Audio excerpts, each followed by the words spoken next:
My relatives said we were the family of failures. Then they learned that I was a doctor. My dad drove a bus for 30 years, and my mom cleaned office buildings at night. We lived in a small apartment while my cousins lived in huge houses because their parents were all lawyers and business owners. Every family reunion was the same thing. Uncle Harold would ask Dad if he was still driving that bus like it was something shameful. Aunt Rita would tell Mom about her new designer purse while Mom sat there in her Target clearance clothes.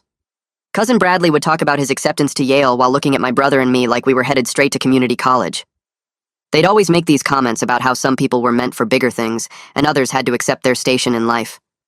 My parents never fought back, just smiled and said they were proud of their honest work. But I saw how Dad's shoulders would drop when Uncle Harold talked about his latest promotion. I watched Mom's face when Aunt Rita would accidentally forget to invite us to the fancy family events because we wouldn't fit in with their important friends. When I was applying to colleges, the whole family laughed when I said I wanted to be a doctor. Cousin Bradley actually said out loud that people like us didn't become doctors. We became patients. Aunt Rita patted my mom's hand and said it was sweet that I had dreams, but I should be realistic about my abilities. Uncle Harold offered to get me a job at his company in the mailroom when I inevitably dropped out. They didn't know I'd already gotten a full-ride scholarship to a state school based on my grades. I didn't tell them either. For 8 years, I disappeared from family events. Told my parents to say I was working, which was true. I was working my way through pre-med, then medical school, then residency. 80-hour weeks, living on vending machine coffee, studying until my eyes burned. My parents knew what I was doing, but I made them promise not to tell anyone. They'd ask why, and I'd say I wanted to focus without the family's negative energy. Really, I was planning something better. During those 8 years, the relatives got worse. They'd ask my parents if I'd dropped out yet. When my brother became an electrician, they said at least one of us learned a trade instead of chasing impossible dreams. They started excluding my parents from more events, saying it was too expensive and they'd understand since money was tight for bus drivers. Uncle Harold loved telling the story about how he'd offered me a mailroom job, and I was too proud to take it, probably why I was failing now. Cousin Bradley became a financial advisor and made sure everyone knew he was managing portfolios worth millions, while my family couldn't even manage to show up to reunions. They actually started a family group chat without us, where they planned vacations and shared success stories. Mom found out from a family friend and cried for days. Then came Grandma's 90th birthday party, big fancy event at a hotel ballroom that Uncle Harold paid for. He made sure everyone knew he'd covered everything, because that's what successful family members do for those they love. My parents were put at a table in the back corner with the family friends. No one really knew. I showed up late, straight from a 36-hour shift, still in my scrubs because I didn't have time to change. Uncle Harold saw me first and loudly said, "Look who finally showed up dressed like a janitor." Aunt Rita asked if I was working at a hospital now, and before I could answer, she said at least cleaning work was steady employment. Bradley made a joke about how I must have finally taken that mailroom job, but at a hospital instead. The whole room was laughing. That's when the hotel manager approached, asking if there was a doctor present because someone in the lobby was having chest pains. The relatives kept laughing about their jokes while I followed the manager out. Turned out to be a mild panic attack, but I stayed with the man until the ambulance arrived, doing the full assessment to be safe. The manager was so grateful that he announced to the whole ballroom that they were lucky to have such a skilled emergency physician in attendance. "Doctor," Rivera called me, using the title and last name from my hospital badge. The room went silent. Uncle Harold asked what the manager meant by doctor. The manager explained I'd just provided emergency care, and he'd looked me up, and I was actually the head of emergency medicine at the biggest trauma center in the state. The youngest department head in the hospital's history. Aunt Rita laughed nervously and said there must be a mistake because I was just, and then she stopped because she couldn't say what she'd been about to say. I walked back to the microphone they'd set up for speeches and introduced myself properly for the first time in 8 years. I lifted the microphone and tapped it twice. The feedback screech cut through the murmurs and made everyone turn toward me. My voice came out steady even though my heart was pounding, so hard I could feel it in my throat. I said I wanted to properly introduce myself since it had been 8 years. I told them I was Dr. Rivera, head of emergency medicine at State Trauma Center. I explained that while they all assumed I'd failed and dropped out, I'd actually been completing medical school and residency. The ballroom went completely silent except for Grandma's oxygen tank humming in the corner. Uncle's face turned red, starting at his neck and spreading up to his forehead. Aunt's mouth hung open like she'd forgotten how to close it. I could see her expensive lipstick smudged on her bottom teeth. Several relatives had stopped mid-bite, forks frozen halfway to their mouths. The silence stretched so long that I could hear the ice melting in someone's drink at a nearby table. I kept talking, my voice calm and even. I explained that 8 years ago I'd received a full-ride scholarship to state school based on my grades. That's why I could afford medical school despite my parents' modest income. I watched cousin's face change as I spoke. His smug smile faded first, then his eyes got wider, then something like panic crossed his features. His whole body went stiff in his chair. I could see him gripping the edge of the table so hard his knuckles turned white. His entire story about me failing was collapsing right in front of everyone, and he knew it. His wife touched his arm, but he didn't seem to notice. A few relatives near him shifted in their seats, glancing between him and me. I turned toward the back corner where Mom and Dad sat. I thanked them publicly for teaching me the value of honest work and perseverance. I said that watching Dad drive that bus with pride for 30 years taught me more about serving people than any fancy school ever could. I told them that Mom's dedication to cleaning those offices with integrity showed me what real character looked like. Mom's face crumpled and tears started running down her cheeks. Dad put his arm around her shoulders and pulled her close. Both of them looked completely overwhelmed. Dad's eyes were shining and he kept blinking fast like he was trying not to cry too.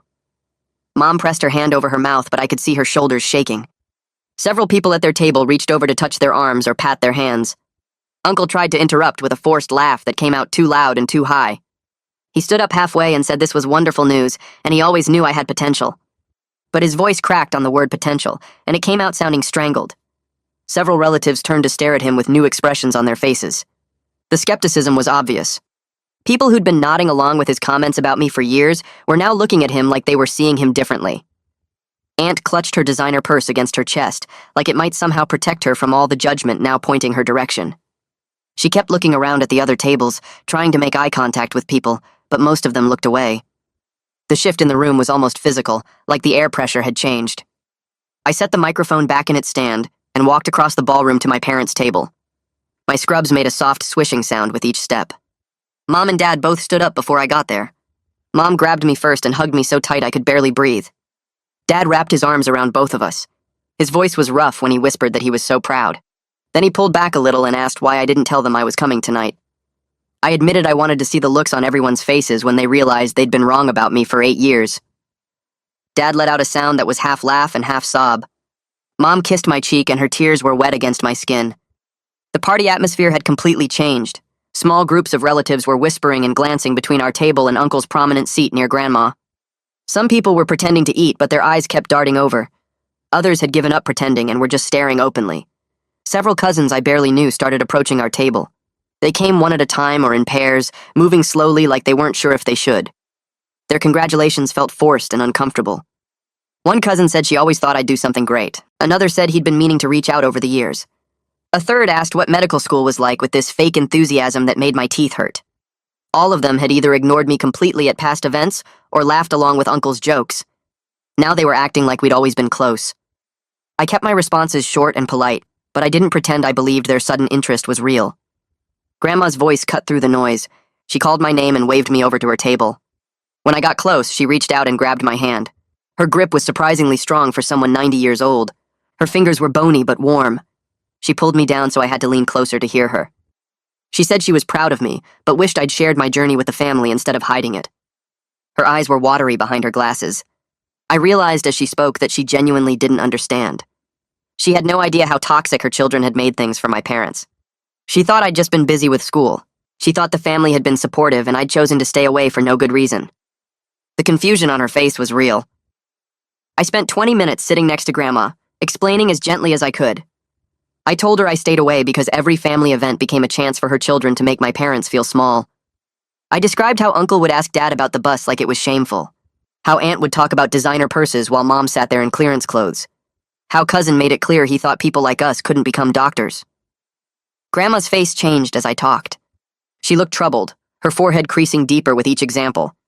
She admitted she'd noticed some tension between her children, but thought it was just normal sibling stuff. She said siblings always compete and tease each other. I shook my head and told her this went way beyond that. I explained about the family group chat that deliberately excluded my parents. About the events they weren't invited to because we wouldn't fit in. About 8 years of constant comments about my failure that my parents had to endure alone. Grandma's hand tightened on mine, and she looked toward Uncle's table with an expression I'd never seen on her face before. Uncle appeared next to us with Aunt right behind him. Both of them were doing obvious damage control. Uncle's businessman smile was back, but it looked painted on. He insisted they were just joking all these years and never meant any harm. Aunt nodded along and said everyone knew they were just teasing. Her voice was too bright and too fast. I looked at them calmly and asked if they thought it was a joke when they were excluded my parents from the family group chat. I asked if forgetting to invite them to important events because we wouldn't fit in with their successful friends were just teasing. Uncle's smile flickered. Aunt started to say something but stopped. Several relatives at nearby tables had gone quiet and were clearly listening now. Aunt's face flushed deep red, and she stammered that those were just oversights. She said things got busy and sometimes people got left off invitation lists by accident. I pulled out my phone without saying anything. I scrolled to the folder where I'd saved screenshots Mom had sent me over the years. I turned the screen toward them and started swiping through images. Family vacation photos from trips my parents never knew about until afterward. Birthday celebration announcements that my parents learned about from other relatives weeks later. Holiday gatherings they weren't invited to. Summer barbecues at Uncle's house that somehow their invitation got lost. I watched Uncle's confident businessman face crack as he realized what he was looking at. His eyes moved from the phone to my face and back again. Aunt made a small sound in her throat. The relatives who were listening weren't even pretending not to stare anymore. Uncle's whole carefully built image of the generous, successful brother was falling apart right there in the hotel ballroom. I stepped away from them before either could come up with another excuse. The crowd had thinned around us, but enough relatives remained nearby to witness the whole exchange. I walked through the ballroom toward the exit, passing tables where family members pretended not to stare while clearly hanging on every word they'd overheard. My hands were shaking slightly from adrenaline, not from anger, but from finally saying what I'd rehearsed in my head for 8 years. The hotel carpet muffled my footsteps as I headed toward the lobby, needing space to breathe after confronting the people who'd made my parents feel worthless for decades. My brother caught up with me near the coat check area. He didn't say anything at first, just pulled me into a hug that nearly knocked the air out of my lungs. When he finally let go, his eyes were wet, and he was grinning like he'd just won something important. He told me he'd been waiting 8 years to watch someone put Uncle and Aunt in their place like that. I started to apologize for keeping him out of the loop, but he cut me off and admitted Mom had told him about medical school during my second year because she needed someone to talk to about how proud and worried she was. He'd respected my request to stay quiet, even though he wanted to brag about his doctor brother every time cousin made another snide comment about our family's lack of ambition. We found a quiet corner near the hotel bar and sat down on one of those fancy couches that's more for show than comfort. For the next hour, we talked about things we'd never really discussed before. He explained that becoming an electrician wasn't just about finding steady work. It was partly his way of refusing to play the family's game, where your worth got measured by how impressive your job title sounded. He made good money, better than cousin actually earned after you factored in all the insurance products cousin pushed on people who didn't need them. But the family treated his skilled trade like it was something to apologize for, while acting like cousin's financial advisor job was some kind of achievement.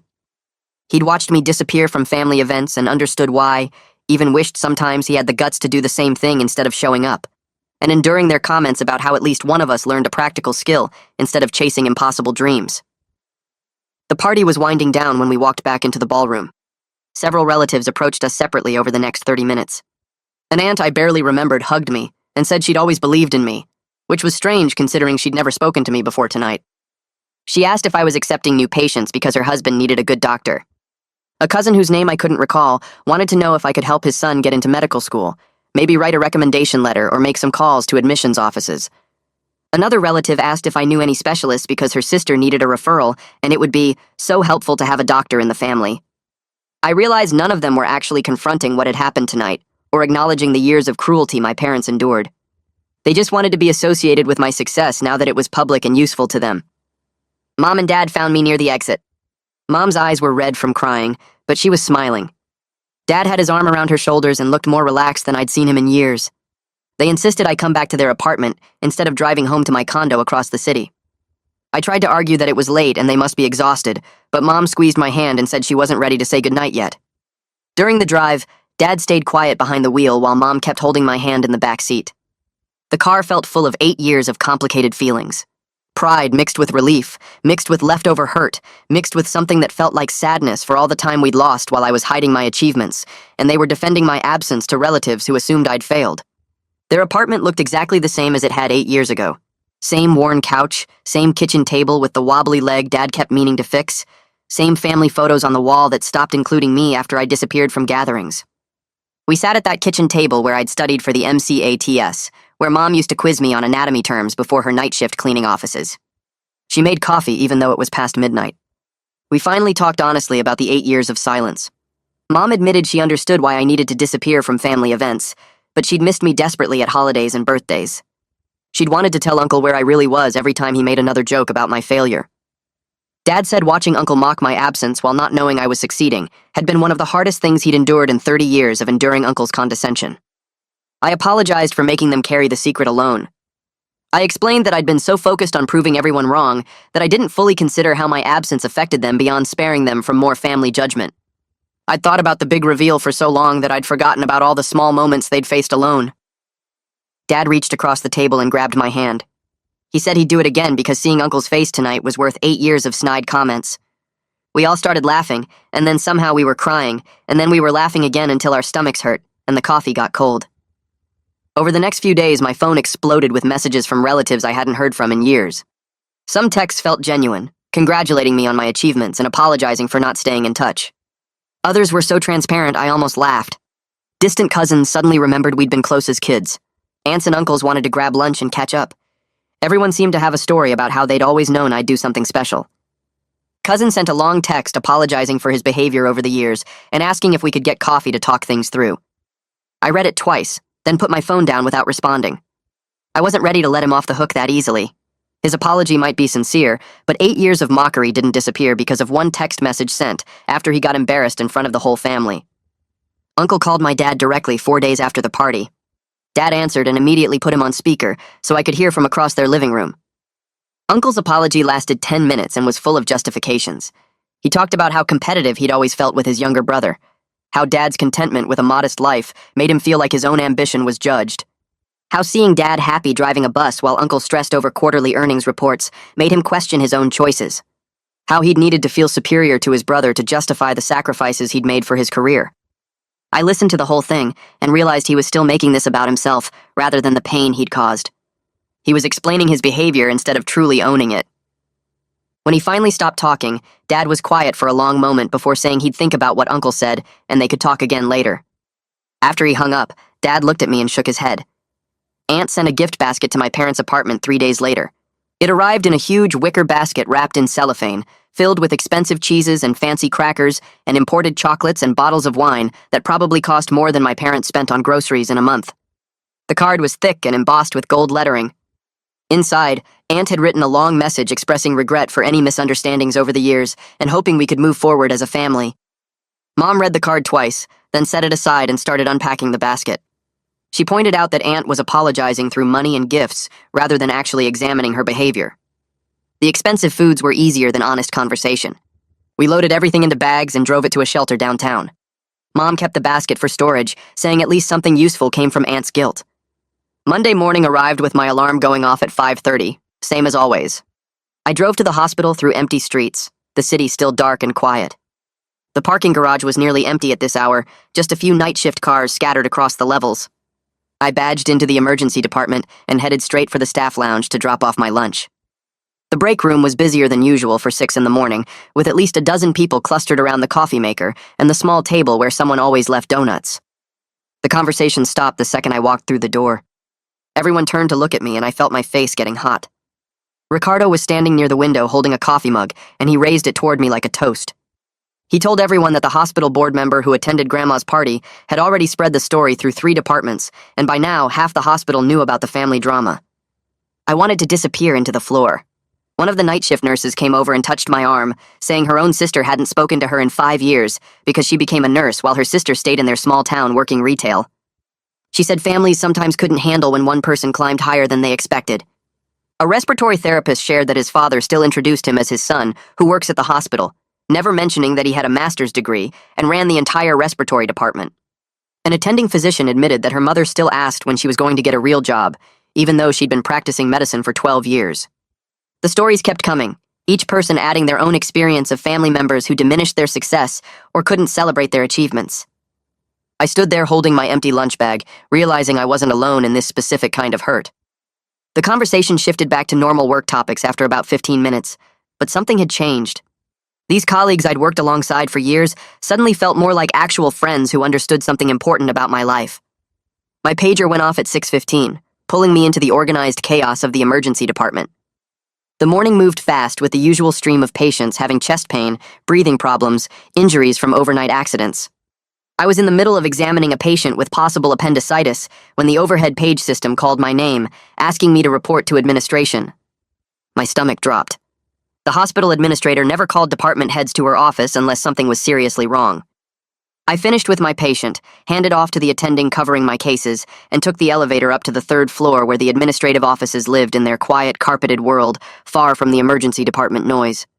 Peggy's assistant waved me straight into her office. She was sitting behind her desk looking at her computer screen, and she gestured for me to close the door and sit down.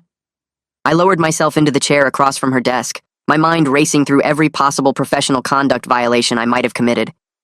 She turned away from her computer and looked at me directly. She asked if I was worried about getting in trouble, and I admitted that showing up at a family party in my scrubs and making a scene probably wasn't the most professional choice. She laughed and said she didn't care about any of that. She grew up in a trailer park with a single mom who cleaned houses, and she was the first person in her entire extended family to go to college. Her relatives treated her scholarship to state school like she'd won the lottery through dumb luck, rather than 4 years of perfect grades. She told me about her aunt who said college was wasted on girls who'd just get married anyway, and her uncle who asked why she needed a degree when she could make decent money waitressing. She worked her way through undergraduate and then got her master's in the hospital administration, while her cousins posted on social media about how she thought she was too good for the family now. When she got her first administrator job, her own sister stopped inviting her to family events because she made everyone else feel bad about themselves just by existing. I sat there listening, surprised that this woman who always seemed so polished and professional had experienced the same kind of family rejection. She leaned back in her chair and said she hadn't spoken to most of her siblings in 15 years because they couldn't handle her success. Every achievement became another wedge between them. When she got promoted to the hospital administrator, her brother sent her a message saying she'd become exactly the kind of person they used to make fun of when they were kids. She warned me that my big revelation at the party might not lead to the reconciliation I was hoping for. Some people were too invested in their story about themselves being superior to admit they'd been wrong. They'd rather lose the relationship than face their own behavior. She said I might need to accept that some family relationships were permanently broken, and that wasn't my fault or my responsibility to fix. I thanked her for sharing her experience and left her office feeling heavier than when I'd arrived. The rest of my shift passed in a blur of patience and paperwork. I drove home around 7 that evening, exhausted from the long day and the emotional weight of multiple conversations about family dysfunction. I had an appointment with Valeria at 8, and I barely had time to change clothes and grab something to eat before heading back out. Her office was in a small building near the university, up a flight of stairs to a waiting room with comfortable chairs and soft lighting that was supposed to make people feel calm. I'd been seeing her since my 2nd year of residency, when the 80-hour weeks and constant stress started giving me panic attacks. She opened her door right at 8 and invited me in. We settled into our usual spots, her in the chair by the window and me on the couch against the wall. She asked how I was feeling about the party, and I told her the whole story from start to finish. She listened without interrupting, occasionally taking notes on her tablet. When I finished, she asked what I'd been hoping to achieve with the public revelation. I started to answer, then stopped because I realized I'd never actually examined my motivations that clearly. She pushed me to think about whether I wanted vindication, revenge, or something else entirely.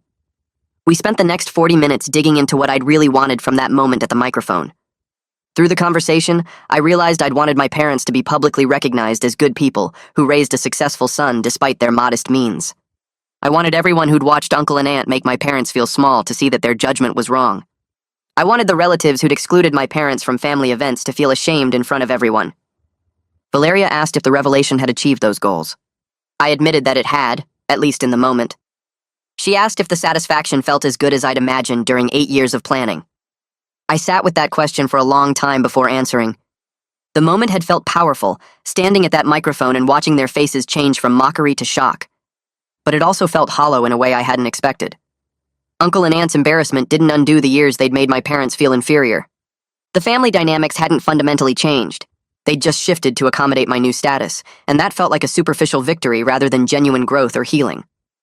Valeria nodded like she'd expected this answer. She pointed out that revenge fantasies rarely delivered the satisfaction we imagined because they didn't actually repair the underlying damage. I'd proven them wrong, but that didn't make my parents' hurt disappear or transform my relatives into better people. I left her office feeling emotionally wrung out, but also clearer about what had actually happened at that party. I drove home through dark streets, thinking about everything Peggy and Valeria had said. My phone rang as I was unlocking my apartment door. My brother's name showed on the screen. He sounded tired when I answered. He told me the family group chat I'd never been included in had exploded with drama over the past few days. Apparently, they'd added him to it right after the party, and he was getting dozens of messages every day. Some relatives were defending uncle and aunt, saying everyone was being too hard on them, and they'd just been joking around all those years. Other relatives were sharing their own experiences of being judged or excluded by the family. One cousin admitted she'd felt looked down on for years because she'd gone to community college instead of a 4-year school. An aunt confessed that she'd stopped coming to family events because aunt always made comments about her weight. My brother said the whole thing was exhausting to watch. People were performing concern and solidarity that they'd never shown when it actually mattered. Everyone wanted credit for being supportive now, but where were they when Mom found out about the group chat and cried for days? Where were they when Uncle told that mailroom story for the 100th time? He said he was considering muting the chat because watching everyone rewrite history to make themselves look better was making him angry. We talked for another 20 minutes about how people were suddenly acting like they'd always been on our side, and then we said goodnight. I fell asleep thinking about Peggy's warning that some relationships might be permanently damaged. The week passed in a blur of work and avoiding my phone, which kept buzzing with messages from relatives I hadn't heard from in years. I responded to a few of the ones that seemed genuine and ignored the rest. Friday afternoon during my lunch break, one of the emergency department clerks told me someone was asking for me in the waiting room. I walked out expecting a patient or maybe a pharmaceutical rep, but instead I found Cousin standing near the registration desk, looking uncomfortable in his expensive suit. He asked if we could talk, and I agreed to meet him in the cafeteria. We got coffee and found a table in the corner away from other people. He looked genuinely nervous, fidgeting with his coffee cup and not making eye contact. He started by saying his entire identity had been built on being the family success story. Yale, the finance job, the nice apartment, the whole package. My revelation at the party had forced him to confront something he'd been avoiding for years. He was coasting on his Yale degree while working a job he found completely meaningless. He spent his days selling financial products to rich people who didn't need them, and he went home every night feeling empty. Watching me stand up there and talk about my actual passion for medicine made him realize he'd never felt passionate about anything in his career. He'd chosen finance because it paid well and impressed people, not because he cared about it. He apologized for his specific comments about people like us not becoming doctors. He admitted he'd been threatened by my ambition because it highlighted his own lack of passion. If I could become a doctor despite coming from a family of bus drivers and cleaners, what was his excuse for settling into a career that made him miserable? I appreciated the honesty, and I told him so. But I also told him that understanding why he was cruel didn't immediately erase the impact of his cruelty. He'd spent years making me and my parents feel inferior, and those wounds didn't heal just because he'd had an epiphany about his own life choices. Rebuilding trust would take time and consistent changed behavior, not just one honest conversation. He nodded and said he understood. He asked if we could maybe try to have coffee again in a few weeks, and I said maybe. He left looking both relieved and disappointed, and I went back to work. 2 days later, my dad called to say Uncle had requested a meeting with him, Mom, and me. We agreed to meet at a neutral restaurant rather than anyone's home, choosing a quiet place near my parents' apartment. Uncle arrived 10 minutes early, and I watched him through the restaurant window as we walked up. He looked older than I'd ever seen him, his shoulders less straight and his face showing stress lines I didn't remember. His usual commanding presence was replaced by something that looked almost like humility. We sat down at a table near the back, and the server brought water and menus. Uncle didn't open his menu, just sat there looking at his hands. He started talking without looking up. His voice came out quiet and rough, like he'd been practicing what to say, but the words still hurt coming out. He apologized to my parents for 30 years of putting them down and making them feel less than him. Then he said something I wasn't expecting. He told Dad that their father, my grandfather, who died before I was born, always favored Dad, even though Harold was the one with big plans and ambition. Grandpa would brag about Dad's honest work driving the bus and how he was a good man who treated people right, but he barely mentioned Harold's business success. Harold said he spent his whole adult life trying to prove he was worth more than his younger brother by making more money and having a bigger house and a fancier life. He thought if he could show everyone how successful he was, maybe it would make up for never being the favorite son. Dad sat very still while Harold talked, and I watched my father's face go through about 10 different emotions. When Harold finally stopped talking and looked up, Dad's jaw was tight. He said he never knew Harold felt that way about Grandpa's attention. He never realized their father made Harold feel second best. But then Dad's voice got harder, and he said that still doesn't excuse 30 years of making his wife and children feel like garbage. 30 years of comments about the bus driving job. 30 years of Aunt treating Mom like she was too poor and too simple to matter. 30 years of laughing at me for wanting to be a doctor. Harold's face went red and he nodded fast, saying Dad was right and asking what he could do to fix things now. Dad leaned back in his chair and crossed his arms. He said Harold couldn't fix 30 years with one apology and some explanation about childhood. What he needed was to show changed behavior over time, not make big promises or grand gestures that would fade out in a few weeks. He said he'd believe Harold was different when he saw it happen consistently, not because Harold said it would happen. Harold looked like Dad had punched him, but he agreed. The server came by to take our order and we all just asked for coffee, nobody wanting to eat during this conversation. I spoke up after the server left. I told Harold that the family group chat he made without my parents needed to be completely dissolved and replaced with a new one that included everyone, or he needed to publicly tell the whole family that he deliberately left people out and commit to including everyone going forward. Harold's face went pale and his hands gripped the edge of the table. He looked at me and then at my parents and then down at his coffee cup. I realized right then that giving up control over how the family communicated and who got were included was genuinely hard for him. He'd been the one deciding who mattered and who got left out for, so long that letting go of that power felt like losing something important. But he said okay. He said he'd do it. 3 days later, Mom got a text from Aunt asking to meet for coffee. Mom showed me the message and asked what I thought she should do. I told her it was her choice, but that Aunt probably wanted to apologize now that Harold had. Mom agreed to meet her at a coffee shop near their apartment. I offered to come along for support, but Mom said she needed to do this alone. She met Aunt on a Thursday morning and came home 2 hours later looking exhausted. She sat down at the kitchen table and told me and Dad what happened. Aunt had cried through most of the conversation. She apologized for years of being cruel, both the obvious mean comments and the subtle ways she made Mom feel less important. She admitted she felt bad about her own background and covered it up by acting like her current wealth and status made her better than everyone else. Aunt grew up poor too, poorer than my parents, and she married Harold partly because his family had money. She spent years trying to prove she belonged in that world by putting down anyone who reminded her of where she came from. Mom was that reminder. Every time Aunt saw Mom in clearance store clothes or heard about Dad's bus route, it made her think about the life she'd escaped and the person she used to be. Mom told Aunt that she accepted the apology, but needed time to trust that the change was real. She said she wasn't interested in suddenly being part of Aunt's social circle, now that I was successful, and made the family look good. If Aunt wanted to rebuild their relationship, it had to be because she genuinely valued Mom as a person, not because having a doctor in the family made her look better to her rich friends. Aunt looked hurt when Mom said that, but she was accepted it. Mom came home feeling completely drained, but said there was something in Aunt's eyes that seemed genuine. She wasn't sure if the remorse would last, but at least Aunt was trying. The next afternoon, my phone rang with Grandma's number. She asked me to visit her at her retirement community because she needed to talk about family dynamics she'd been blind to for too long. I drove over that evening after my shift ended. When I got to her apartment, she had photos and old cards and party invitations spread across her dining table. She said she wanted me to help her understand when and how things got so bad in the family. We sat down and started going through everything. I pointed out patterns she'd never noticed before. In every family photo from the last 20 years, Harold and Aunt were positioned prominently in the center or front, while my parents were stuck in corners or the back row.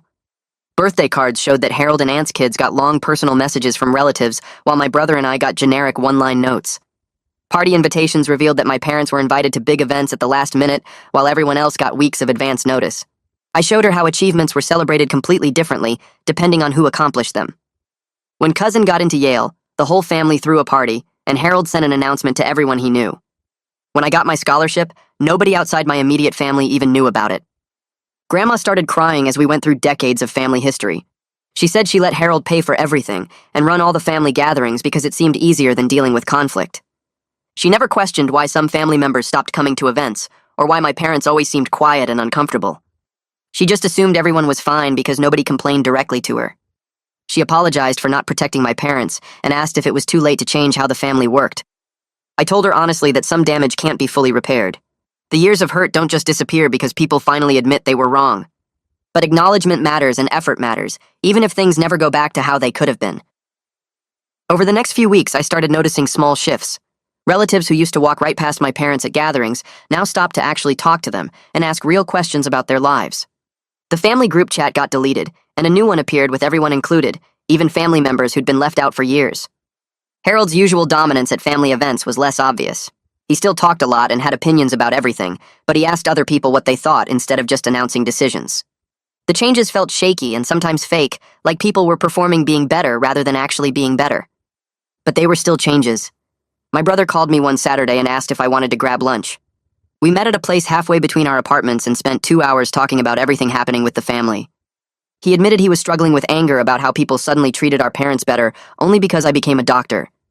He said Mom and Dad deserved respect all along for being good people who worked hard and raised their kids right, not just because one of those kids achieved something impressive that made the family look good.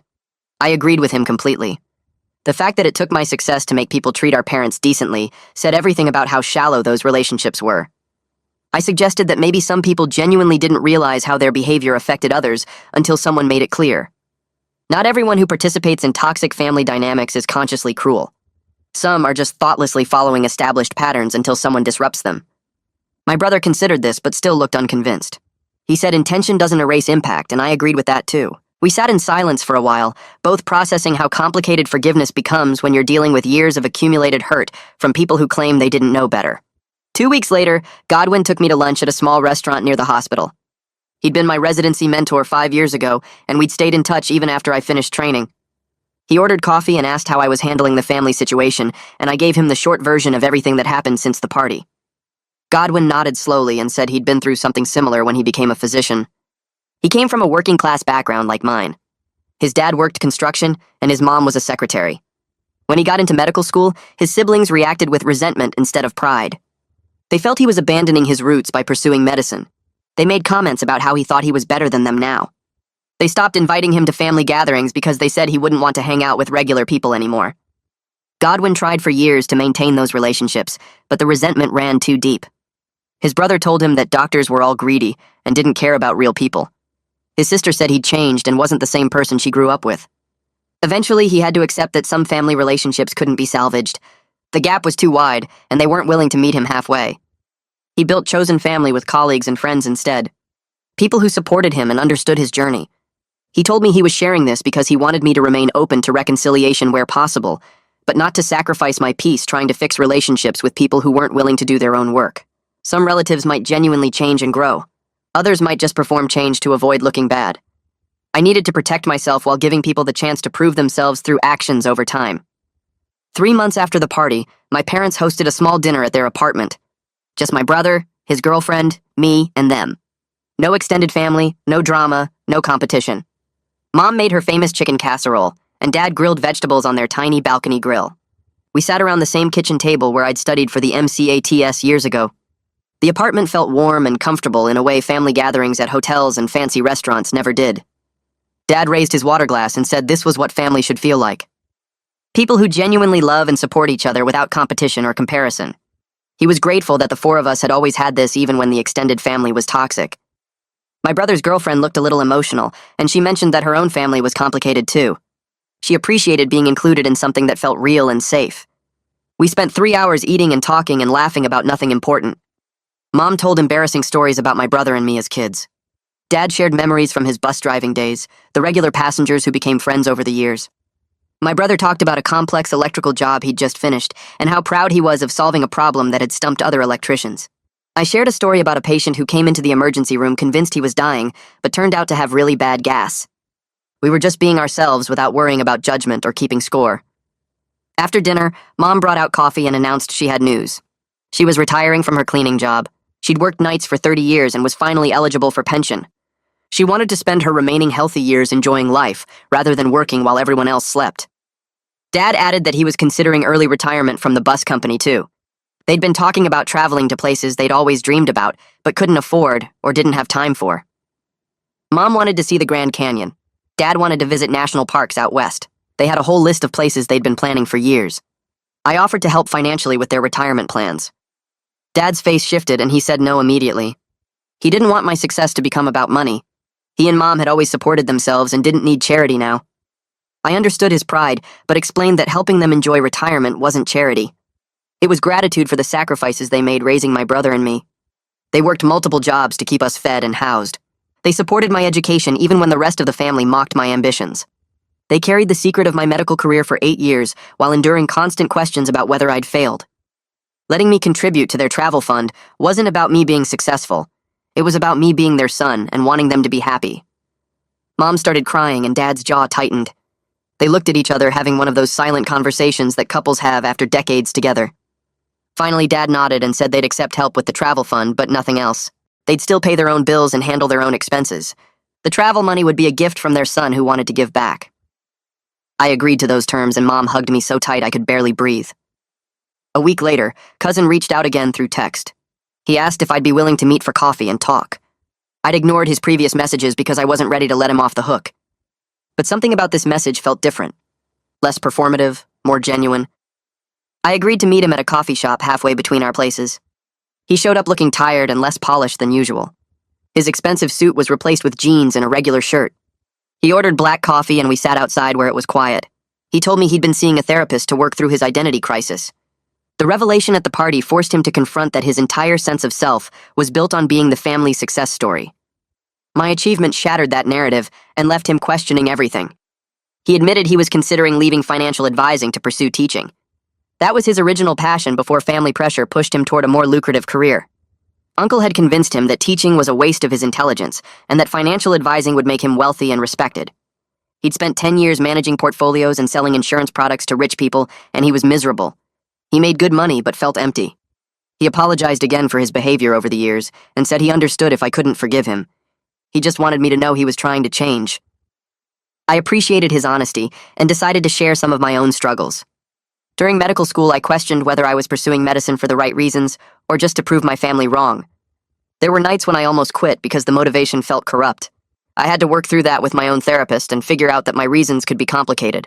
I could want to help people and also want to prove Uncle wrong. Both things could be true. I encouraged Cousin to explore teaching if that was his real passion. Making less money but being happy was worth more than being wealthy and miserable. We talked for 2 hours, the most honest conversation we'd ever had. We weren't close and might never be. But there was potential for a respectful relationship if he continued growing and doing the work. Over the next few months, I noticed Uncle making genuine efforts to change his behavior. He stepped back from financial control of family events and asked other relatives to help plan and host gatherings. This was clearly difficult for him. At Thanksgiving, he suggested that different family members could contribute dishes instead of him catering everything. At Christmas planning, he asked for input instead of just announcing decisions. Other relatives seemed surprised but appreciative. Several mentioned to my parents that they'd felt steamrolled by Uncle's dominance for years, but didn't know how to address it. His effort was noticeable even if it wasn't perfect. He still talked too much and had strong opinions about everything. But he was trying to listen more and control less. Aunt joined a volunteer organization that served low-income families. Mom mentioned this during one of our weekly dinners, and I was immediately skeptical. It felt like Aunt was performing change rather than genuinely growing. But Mom said she'd talked to Aunt a few times, and Rita seemed humbled by the experience. She was working at a food bank distributing groceries to families who couldn't afford enough food. She told Mom that meeting people who worked multiple jobs and still struggled to feed their kids made her realize how lucky she'd been and how blind she'd been to other people's realities. She was learning to see people's worth beyond their economic status. Mom said the change seemed real, but time would tell. I remained cautious but acknowledged that people could grow if they were willing to do the uncomfortable work.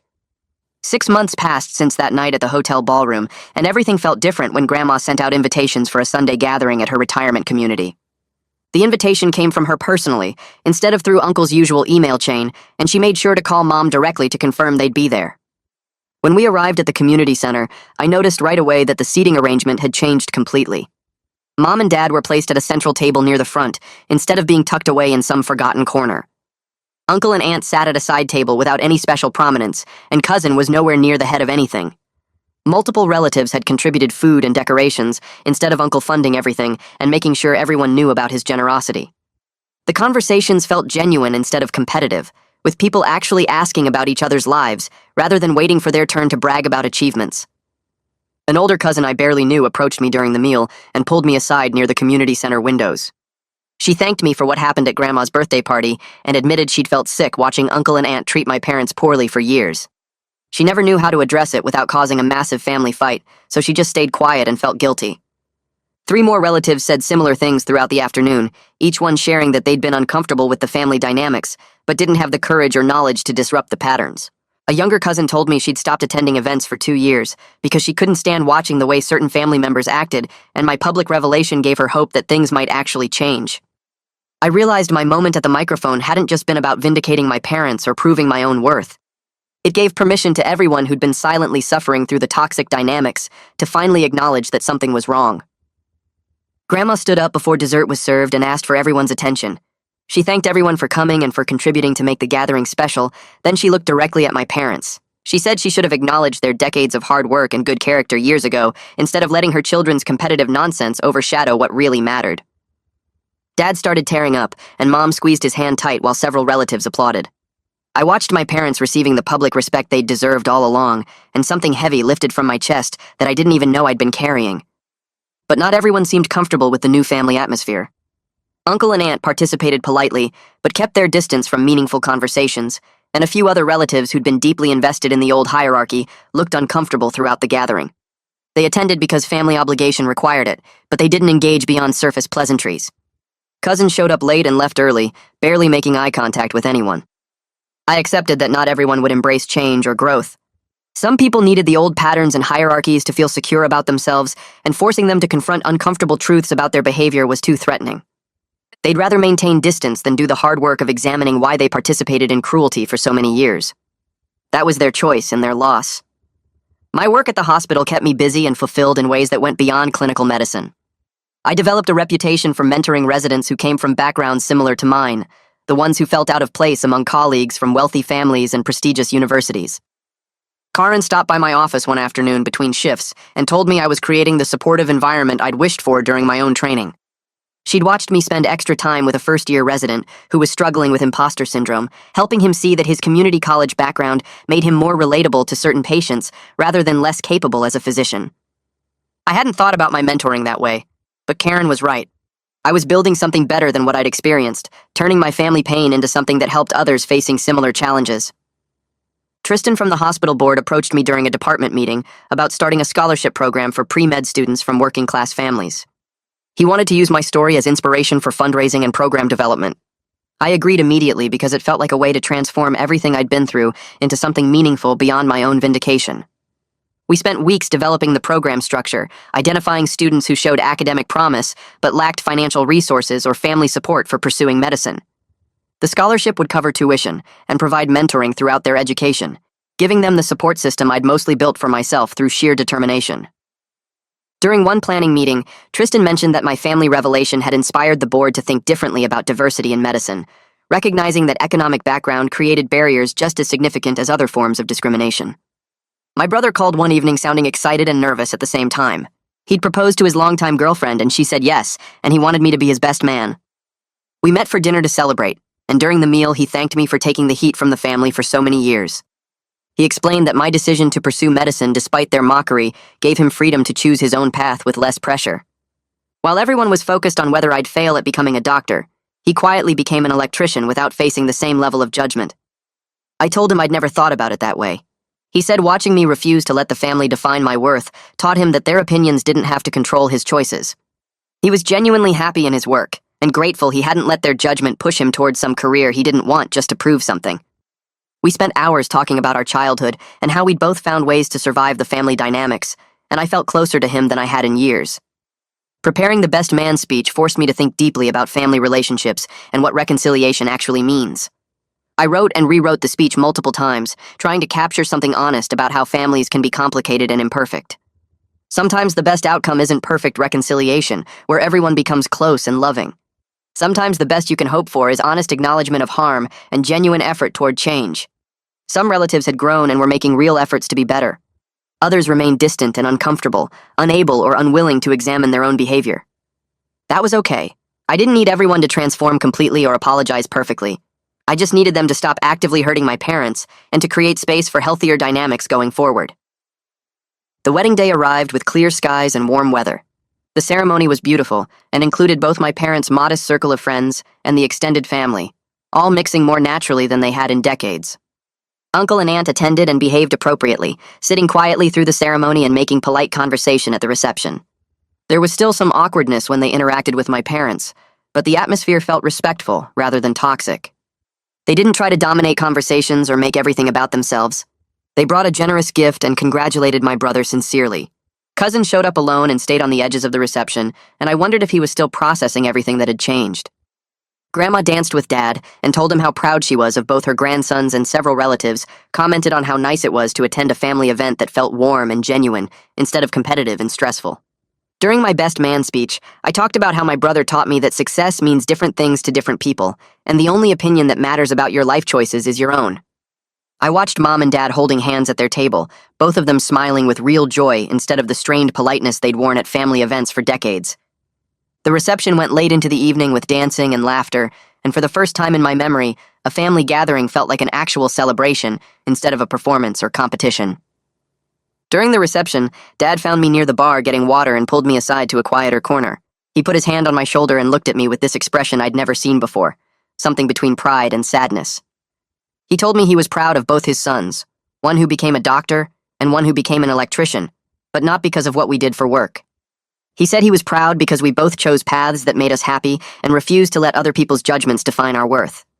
He explained that watching my brother ignore the family's pressure to pursue something more prestigious taught him that success meant different things to different people. Then he looked at me and said, watching me disappear for 8 years to build my career without their validation showed him that sometimes the strongest thing you can do is remove yourself from toxic situations until you're ready to face them on your own terms. His voice cracked a little when he said he spent 30 years feeling like a failure because his brother and sister-in-law made him feel that way, but seeing both his sons living authentically made him realize he'd succeeded at the only thing that really mattered. I hugged him hard and felt 8 years of distance between us collapse in that moment. Later, Mom asked me to dance even though neither of us really knew how, and we shuffled awkwardly on the dance floor while she held my hands tight. She told me the last 8 years were hard, watching the family ask if I'd dropped out yet and not being able to tell them the truth. She said there were nights she cried after cleaning office buildings because she missed me at holidays and family dinners, even the terrible ones. But then she smiled and said watching me walk across that hotel ballroom at Grandma's party and claim my achievements in front of everyone who doubted me was one of the best moments of her entire life. She told me she'd endure every condescending comment from Aunt Rita and every dismissive look from Uncle Harold all over again if it meant seeing me become the person I was meant to be. She said the revelation wasn't just about proving them wrong, it was about proving to herself and Dad that they'd raised good sons despite having less money and fewer opportunities than the rest of the family. We kept dancing even after the song ended because neither of us wanted to let go yet. A year after the revelation at Grandma's party, my parents decided to host Thanksgiving at their apartment for the first time in decades. They'd always been invited to other people's houses or excluded entirely, but never hosted themselves. The guest list was small and deliberate. My brother and his wife, me, and a few close family friends who'd supported my parents during all those difficult years when the extended family was cutting them out. Uncle Harold and Aunt Rita weren't invited, not because my parents wanted revenge, but because they were finally prioritizing relationships that felt genuine and nourishing instead of obligatory and painful. Mom spent days cooking her favorite dishes, and Dad set up the small dining table with their nicest plates. The apartment felt warm and full, even though only 7 people were there. One of their friends brought homemade pie, and another brought wine, and everyone talked and laughed without any undertone of competition or judgment. Nobody asked what anyone did for work, or compared salaries or bragged about accomplishments. It was just people who cared about each other sharing a meal together. I helped Dad carve the turkey in the tiny kitchen, while Mom laughed with her friends in the living room about something that happened at her old cleaning job. My brother was showing his wife photos from our childhood and telling stories that made everyone crack up. I watched Dad's face as he carefully sliced the meat and listened to the sounds of genuine happiness filling the apartment. That's when it hit me that the real victory wasn't the dramatic revelation at the hotel or forcing the family to acknowledge my success. The real victory was this moment right here, my parents surrounded by people who genuinely loved them, finally free to enjoy their lives without constantly defending their worth or proving they deserved respect. Our small family unit had become stronger and more connected than ever, not because I became a doctor, but because we all learned that other people's opinions couldn't define us unless we let them. Dad looked up from the turkey and smiled at me, and I knew he understood it too. We carried the food to the table together and sat down with the people who mattered most, and for the first time in my memory, a family gathering felt like coming home instead of going to battle.